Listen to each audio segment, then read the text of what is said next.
Welcome to my YouTube channel at the rate Neha study life. तो आज हम स्टार्ट करने वाले हैं class 12th political science chapter first है शीत युद्ध का दौर। तो इस चैप्टर में हम शीत युद्ध के बारे में जानेंगे कि वो क्यों, उसका मतलब क्या है, उसकी शुरुआत क्यों हुई थी, किस कारणवश हुआ, इसके अंदर कितने लोग थे, कौन कौन से देश थे, वो सारे पाए जाएंगे।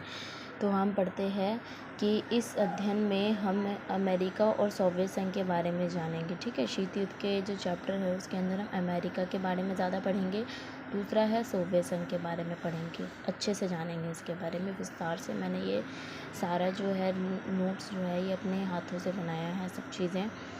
तो जानते हैं, पढ़ते हैं, चलो स्टार्ट करते हैं। शीत युद्ध का अर्थ क्या होता है, मतलब क्या है शीत युद्ध का अर्थ। तो जब दो या दो से अधिक देशों के बीच कोई ऐसी स्थिति बन जाए कि जिसमें ना तो उनमें कोई युद्ध हो, ना ही कोई क्या बोलते हैं मनमुटाव हो कि हाँ लड़ाई झगड़ा कुछ होगा, लेकिन वो अंदर ही आशंका लगती है लोगों सबको कि उसमें युद्ध होगा इन देशों में, बट वो देश में युद्ध नहीं होता। तो ऐसी स्थिति को ही हम शीत युद्ध कहते हैं।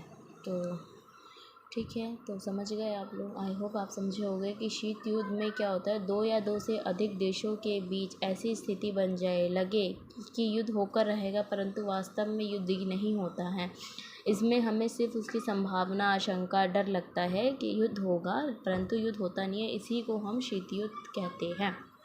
मतलब कहते नहीं है कोल्ड वॉर, कोल्ड एक होता है कि hot war, cold war. Cold war का यही मतलब होता है कि ठंडा ठंडा मतलब युद्ध होना। ठीक है, दूसरा चीज़ है कि शीत युद्ध के बारे में अब हम थोड़ा विस्तार से जानेंगे क्या कि इसका मतलब क्या है शीत युद्ध का। तो शीत युद्ध से अभिप्राय है विश्व की दो महाशक्तियों अमेरिका और सोवियत संघ, ये दोनों हमारे विश्व की बहुत जानी मानी महाशक्तियाँ हैं। सबसे महाशक्तियों में नाम इनका ही है, अमेरिका और सोवियत संघ है, के बीच ऐसे कुटुंब रिश्ते हैं, उनका इतिहास ही ऐसा रहा है, तनाव है, ईर्ष्या से ऐसा रहा है कि दोनों एक दूसरे के बीच, इन दोनों के बीच विश्व युद्ध हुआ। ठीक है, तो सेकेंड वर्ल्ड वॉर जब हुआ था ना 1945 से 1991 के मध्य, इन दोनों महाशक्तियों के बीच युद्ध का दौर चल रहा था और विश्व में ये दो गुटों में बटे गए थे। इन दोनों महाशक्तियों की विचारधाराएं, विचार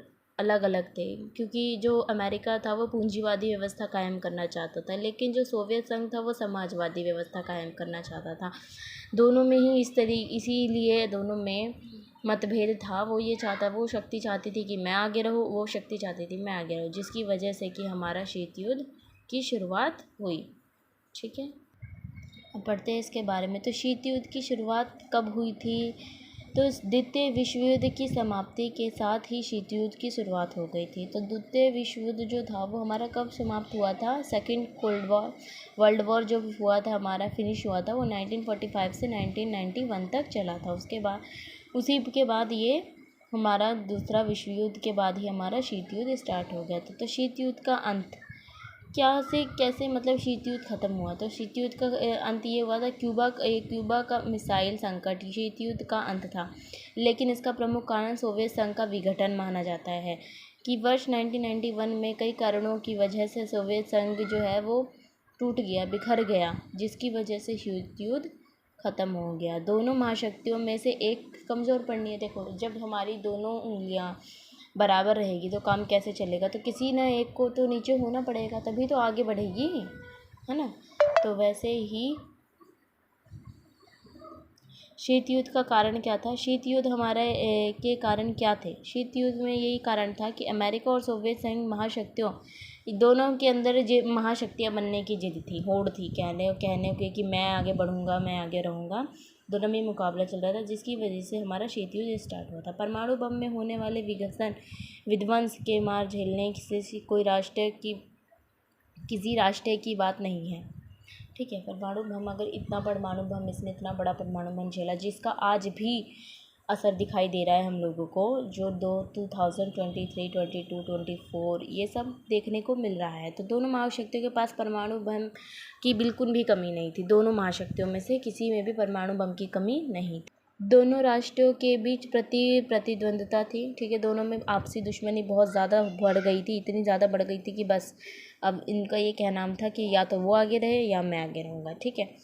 तो शीत युद्ध के बीच का एक विचारधारा पर लड़ाई थी। मेन मोटिव इसका यही था कि एक विचारधारा पे ही लड़ाई हुई थी और किसी चीज़ के लिए लड़ाई नहीं हुई। तो शीत युद्ध में यही था कि जो अमेरिका और सोवियत संघ के बीच विचारधाराओं के बीच ही लड़ाई हुई थी। इसका मतलब तात्पर्य यह था कि जो अमेरिका था वो पूंजीवादी व्यवस्था कायम करना चाहता था, इससे देश की अर्थव्यवस्था में बढ़ोतरी होगी। लेकिन जो सोवियत संघ था वो समाजवादी व्यवस्था कायम करना चाहता था। वो कहते थे कि नहीं हमें पूंजीवादी नहीं लाना है, हमें समाजवादी लाना है, ताकि हम आपस में मिलजुल के एकजुट होकर रहेंगे। लेकिन जो अमेरिका का काम क्या था, उसका ये था कि पैसे कमाना है, कैसे भी आगे अपने देश को बढ़ाना है।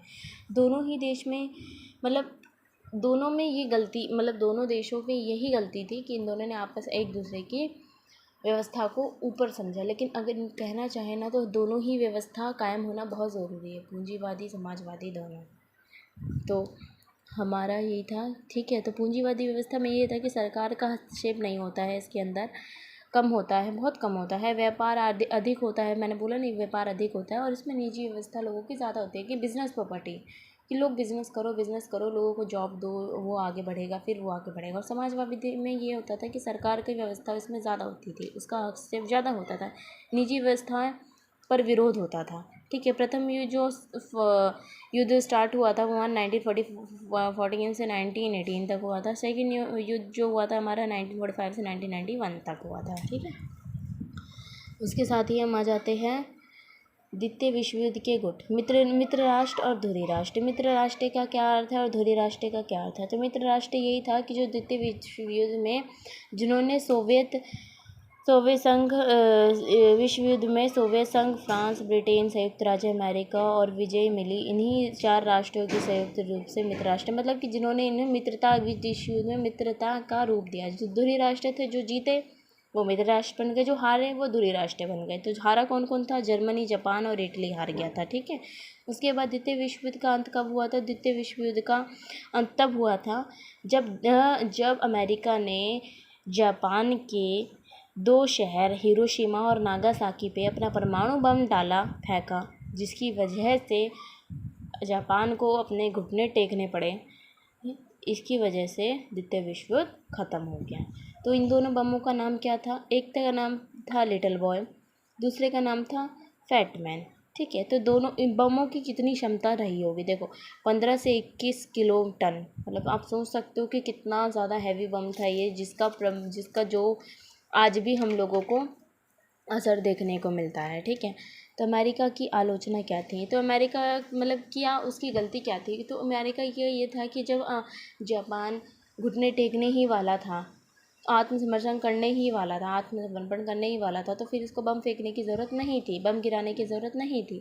लेकिन फिर भी इसने गिराया। तो वही अमेरिका ने फिर अपने पक्ष में ये कहा कि अपने समर्थकों को उसके कहने से, उनके समर्थकों का कहना था, अमेरिका के साथ जो जुड़े हुए थे, उनका कहना था कि युद्ध को जल्दी जल्दी समाप्त करने के लिए उन्होंने ये बम जो है फेंका था। तो ये तो अच्छी बात नहीं हुई, ये गलत बात है कि उन्होंने एक तरीके से अपनी शक्ति दिखाई। इसमें कुछ भी नहीं कह सकते। जब जापान अपने घुटने टेकने पर मजबूर खड़ा था कि वो घुटने टेक रहा है, तो फिर भी इनको बम फेंकने की ज़रूरत नहीं थी।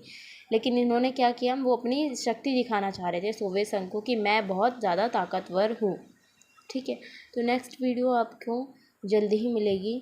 अभी हमने इसमें सिर्फ ज़्यादा नहीं 11 पॉइंट्स तक हमने पढ़ाई, क्योंकि ये चैप्टर बहुत बड़ा है।